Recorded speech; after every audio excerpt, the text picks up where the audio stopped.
श्री स्वामी समर्थ. सर्व स्वामी भक्तांचे पुन्हा एकदा खूप खूप मनापासून स्वागत आहे. स्वामी भक्तांनो, आजचा नाशिक जिल्ह्यातील रहिवासी असलेल्या कविता ताईंचा खूप रोमांचक असा अनुभव त्यांच्या शब्दामध्ये आपण बघणार आहोत. हा अनुभव खरंच ऐकल्यानंतर माझ्या अंगावरती शहारे उभे राहिले आणि खरंच अशी प्रचिती यायला भाग्य लागतं. जो कोणी भाग्यवान असेल त्यालाच अशी प्रचिती येते. ताई, खरंच तुम्ही खूप भाग्यवान आहात की तुम्हाला महाराजांची एवढी छान प्रचिती आली. चला तर मग या सुंदर अशा अनुभवाला सुरुवात करूया. तत्पूर्वी तुम्ही जर आपल्या चॅनलवरती नवीन असाल तर सबस्क्राईब करायला विसरू नका, कारण असेच रोज स्वामी आईंचे नवीन नवीन अनुभव या चॅनलवरती येत असतात. ताई म्हणतात, सर्वप्रथम सर्वांना श्री स्वामी समर्थ. अनंत कोटी ब्रह्मांड नायक राजाधिराज योगीराज परब्रह्म भगवान श्री स्वामी समर्थ महाराज यांच्या चरणी कोटी कोटी प्रणाम. स्वामी भक्तांनो, आज मी तुम्हाला माझ्या जीवनातील स्वामींनी मला दिलेले खूप मोठे अनुभव शेअर करत आहे. ही प्रेरणा स्वामींनीच मला दिली की अनुभव मी सांगावं. एवढ्या दिवस मी माझे अनुभव कुणाला सांगितले नाही, कारण म्हणतात ना की आपल्याला आलेले दैवी अनुभव कुणाला सांगू नये.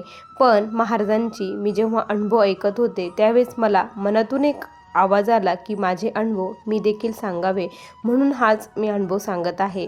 सर्वप्रथम सांगायला फार आनंद वाटेल की मी महाराजांच्या सेवेमध्ये कशी आली. स्वामी भक्तांनो, ज्यावेळेस माझे लग्न झाले त्यावेळेस मी नाशिक येथे आले. माझे माहेर हे अहमदनगर आहे, पण सासर नाशिक आहे. नाशिकला मला जेव्हा दिलं, ज्यावेळेस मी आले त्यावेळेस म्हणतात ना, जेव्हा नवीन संसार असतो तेव्हा सुखदुःखे संसारामध्ये सुरूच असतात. आमच्यात देखील तसेच झाले. माझ्या जीवनामध्ये थोडेसे प्रॉब्लेम वाढीला लागले होते. माझा मुलगा त्यावेळेस 5 वर्षाचा होता. घरामध्ये भांडण असल्यामुळे आम्ही सेपरेट झालेलो होतो आणि मग आमची खूप सारे आर्थिक अडचण, त्यानंतर व्यवसाय चालत नव्हता, मिस्टरांची नोकरी देखील व्यवस्थित नव्हती, त्यामुळे खूप सारे आम्ही फायनान्शियल लॉक झालेलो होतो. यामध्ये काय झालं की माझी जी बहीण आहे, तिची मैत्रीण आहे, ती आमच्याकडे सहज आलेली असताना तिने मला सांगितलं की तू एखादी पोथी वाचू शकशील का. तर मला लहानपणापासून म्हणजे आवड होती, पण मी कुठल्या देवतेचं कधी काही करत नव्हती. तर मी म्हटलं कुठली पोथी आहे, मी वाचल. तर त्यावेळेस तिने माझ्या हातावरती स्वामीचरित्र हे ठेवलं. स्वामीचरित्र ठेवलं आणि मी म्हटलं, अगं मी तर दुसऱ्या ह्या देवतांची सेवा करत नाही, माझा फक्त गणपती बाप्पावरती विश्वास आहे, मी गणपती बाप्पालाच खूप मानते. त्यावेळेस ती म्हटली की अगं महाराजांचं रूपच गणपती बाप्पा आहे, महाराजच सर्वव्यापी आहे, सर्व अवतार मान महाराजांनी जगाच्या कल्याणासाठी घेतलेले आहे, तू फक्त एकदा करून तर बघ, असं ती म्हटली. आणि मग मी म्हटलं ठीक आहे. मग मी ते वाचायला सुरुवात केली. वाचायला मला सुरुवातीला प्रचंड आळस, कंटाळा यायचा, वाचूच वाटत नसायचं. आणि त्यानंतर काय झालं की थोड्या दिवसामध्ये ते वाचन मी करणं बंद केलं. बंद केल्यानंतर जवळपास 7-8 महिने पलटून गेले. त्यानंतर ती पुन्हा आली आणि तिने मला सहज विचारलं, वाचन चालू आहे ना. तर आता आपण जर करत नसेल आणि एखाद्याने आपल्याला दिलं असेल करत नसेल, तर आपल्यापुढे त्याने विचारल्यानंतर खूप मोठा प्रश्न पडतो की याला नेमकी काय उत्तर द्यावं. तर मी फक्त मान हलवली, बाकी काहीच बोलले नाही. लगेच विषय मी चेंज केला, दुसऱ्या विषयावरती गेले आणि बोलू लागले. त्यानंतर त्याच रात्री मला असं एक स्वप्न पडलं आणि त्या स्वप्नानंतर मी महाराजांच्या सेवेमध्ये आले. ते स्वप्न म्हणजे असं होतं की एक मी ट्रेननी चाललेली होती. माझे मिस्टर, माझी जी काही बहीण आहे ती बहीण, मी आणि माझा मुलगा, आम्ही सर्वजण ट्रेनमध्ये कुठेतरी बाहेर चाललेलो होतो. आम्ही ट्रेनमध्ये बसलेलो होतो. ट्रेन एका गावामध्ये येऊन थांबली आणि खिडकीमध्ये एक माणूस आला आणि तो मला म्हटला की इथे स्वामींचं आगमन झालं आहे, इथे श्री स्वामी समर्थ महाराज आले आहे. मग मी लगेच म्हटले, मला त्यांचं दर्शन घ्यायचं आहे. मला प्रचंड आनंद झाला. मी काहीच विचार न करता त्या गावामध्ये उतरली. माझ्या पाठोपाठ माझे मिस्टर, मुलगा आणि माझी बहीण हेही उतरले. तर मी त्या व्यक्तीच्या पाठोपाठ मागे गेली. तिथे गेल्यानंतर एक असं घर होतं. त्या घरामध्ये अशी जी काही आपण बसायला टाकतो ती बसायला टाकलेलं होतं आणि त्यावरती महाराज हे बसलेले होते. शिवहर शंकर नमामि शंकर, शिवशंकर शंभो, हे गिरिजापती भवानी शंकर, शिवशंकर शंभो, हा मंत्र ते जपत होते. वेड्यासारखे हावभाव करत होते, आकाशाकडे बघत होते. अशी त्यांची कृती चालू होती. आणि मी त्यांच्या जेव्हा समोर गेले दर्शन घेण्यासाठी, त्यावेळेस मला महाराज म्हटले, काय वाचन सुरू आहे ना, असं म्हटले आणि मला लगेच जाग आली. त्यावेळेस माझा पूर्ण अंगाला घाम होता. मला खूप माझ्या अंगावरती शहारे उभे राहिले होते. प्रत्यक्षात महाराज मला सांगत होते आणि मला कळालं की माझ्या प्रत्येक कृतीवरती आज महाराजांचं बारकाईने लक्ष आहे. त्या दिवसापासून मी महाराजांची सेवा जी सुरू केली ती आजपर्यंत कधीच बंद केली नाही. महाराजांचा विश्वास कधीच डगमगू दिला नाही. प्रत्यक्षात महाराज आहे याची प्रचिती महाराजांनी मला अगोदर दिली. त्यानंतर माझा विश्वास बसला आणि मग मी सेवेत आले. श्री स्वामी समर्थ या मंत्राचा अविरतपणे अखंड जप मी करू लागले. महाराजांचे स्वामी चरित्राचे पारायण मी करू लागले. बाकी कुठलीच सेवा नाही. तारक मंत्र, त्यानंतर नामस्मरण आणि स्वामीचरित्र ही सेवा मी करू लागले. हळूहळू एक एक संकट दूर होत गेलं. आमची जी काही फायनान्शियल कंडिशन आहे त्यातून आम्ही बाहेर पडू लागलो. 2-3 वर्षाचा काळ गेला पण त्यातून आम्ही बाहेर पडलो. माझा मुलगा व्यवस्थित मोठा झाला. त्याला देखील लहानपणापासूनच महाराजांची गोडी लागलेली होती. कारण घरामध्ये एखादं वातावरण तयार झालं तर मुलं देखील त्याचं अनुकरण करत असतात. जसे मोठे करतात तसेच करतात. माझ्या मुलाला देखील महाराजांविषयी खूप श्रद्धाभाव निर्माण झालेला होता आणि आता तो बघता बघता मोठा झाला आणि अमेरिकेमध्ये तो शिकायला गेला होता.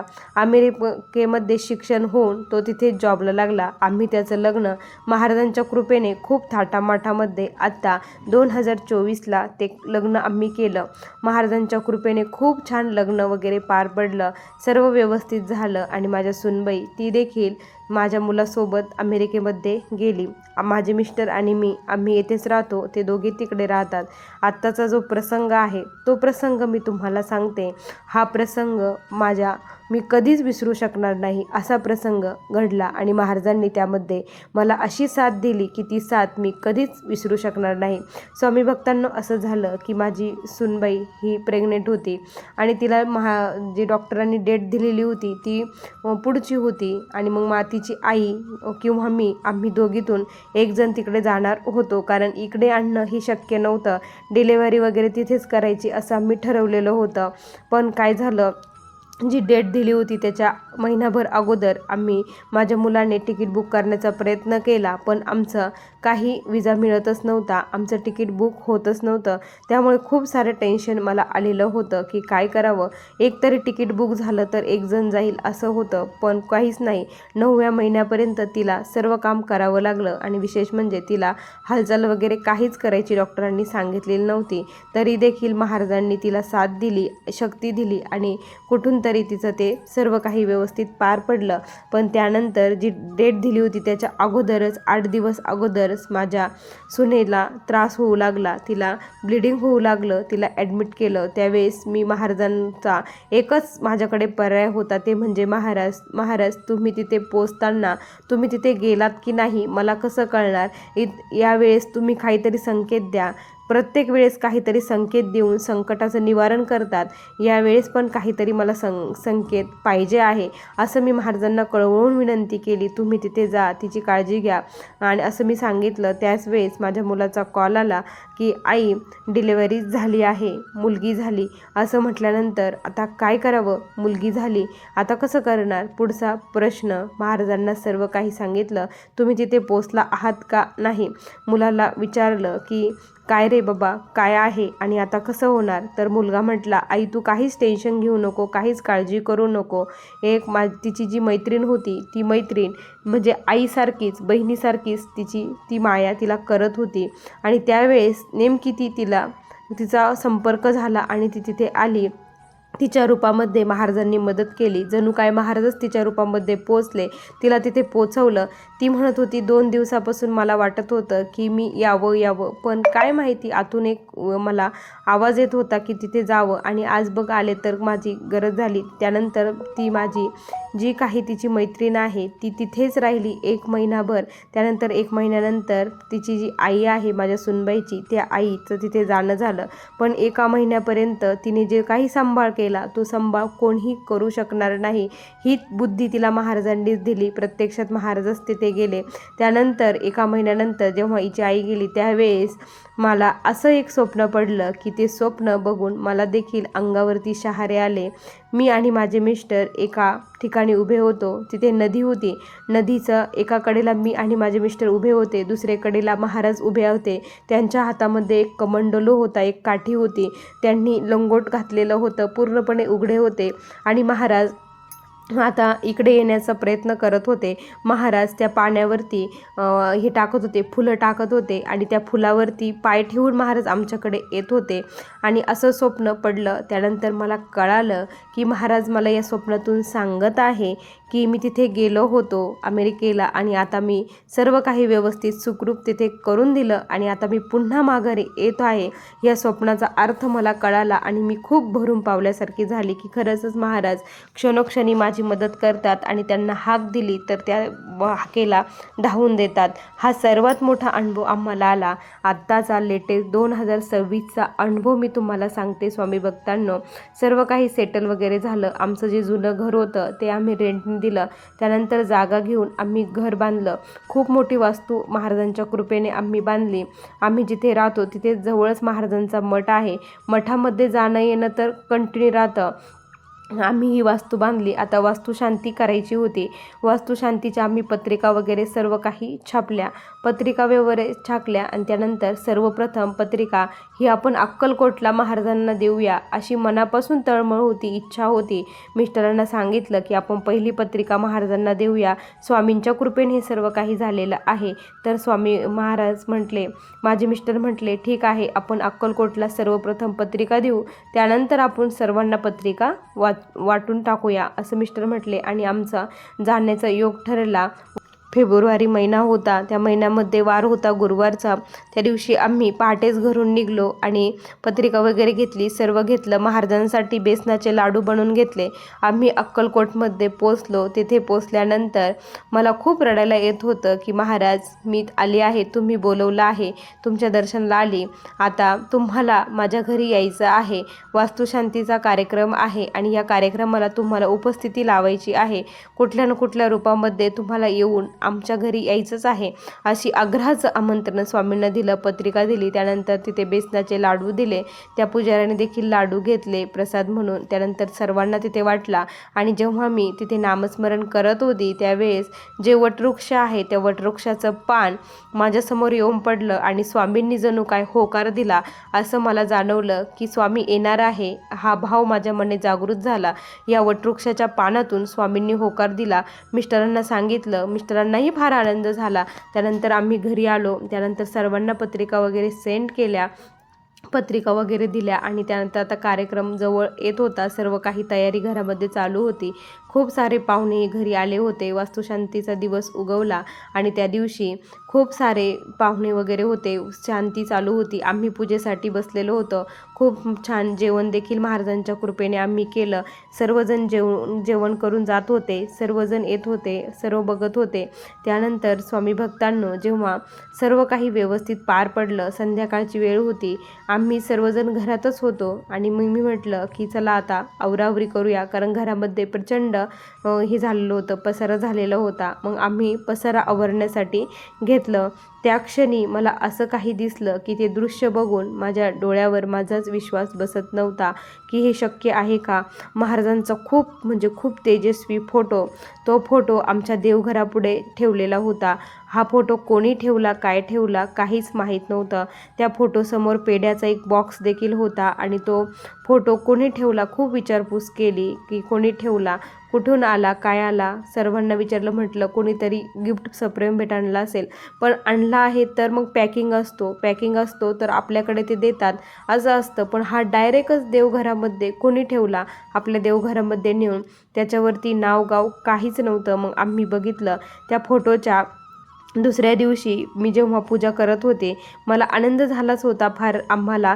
ज्या दिवशी मी दुसऱ्या दिवशी पूजा करायला बसले तो फोटो मी खूप बारकाईने बघितला आणि त्यानंतर त्याच्या पाठीमागून जेव्हा मी बघितलं त्यावेळेस त्याच्यावरती एकच शब्द लिहिलेला होता, तो म्हणजे अक्कलकोट असा शब्द त्याच्यावरती लिहिलेला होता. ते बघून माझ्या डोळ्यातून खूप अश्रू येऊ लागले. मिस्टरांना मी ताबडतोब आवाज दिला, हे बघा ना इथे काय नाव आहे, कारण पाहुण्यांनाही विचारलं तर कोणीच हो म्हणत नव्हतं की कोणी आणले काढलेला आहे हा फोटो.